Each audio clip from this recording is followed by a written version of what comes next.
Reit, siwmai bawb, mae'n bleser mawr gen I ddatgan rhai o'r bandiau fydd yn chwarae Tafwyl 2014. Nawr, ni gyd yn gwybod bod Tafwyl yn llawn dop o weithgareddau gwych i'r teulu I gyd, a mae cerddoriaeth wedi bod yn rhan bwysig o Tafwyl ers y cychwyn, a mae'n gryfach nag erioed eleni gyda'r prif lwyfan a'r llwyfan acwstig. Hefyd, am y tro cyntaf yn Hafwyl 2014, mi fydd yna lwyfan newydd tu fas i'r castell yng Nghaerdydd gyda bandiau gwerin, jazz a funk yn dod ar vibes party un prif ddinas ni.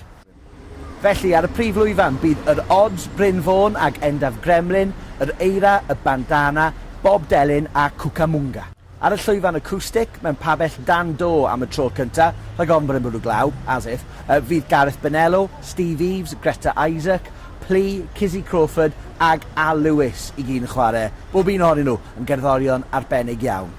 Ag ar lwyfan special Tafwyl, tu allan I Gastell Caerdydd wedi noddi gan y Cyngor Celfyddydau, fydd yna barti mawr gyda Wonderbrass, Cwpwrdd Nancy, a band jazz Coleg Cerdd Caerdydd a llawer iawn mwy yn dod â'r parti I Gaerdydd. Cofiwch hefyd fydd yna gigs yn digwydd mewn venues a lleoliadau o amgylch Caerdydd. Gwyliwch mas am rheina a newn ni weld chi ar orffennaf y 12fed ar gyfer y gigs gwych a Tafwyl 2014.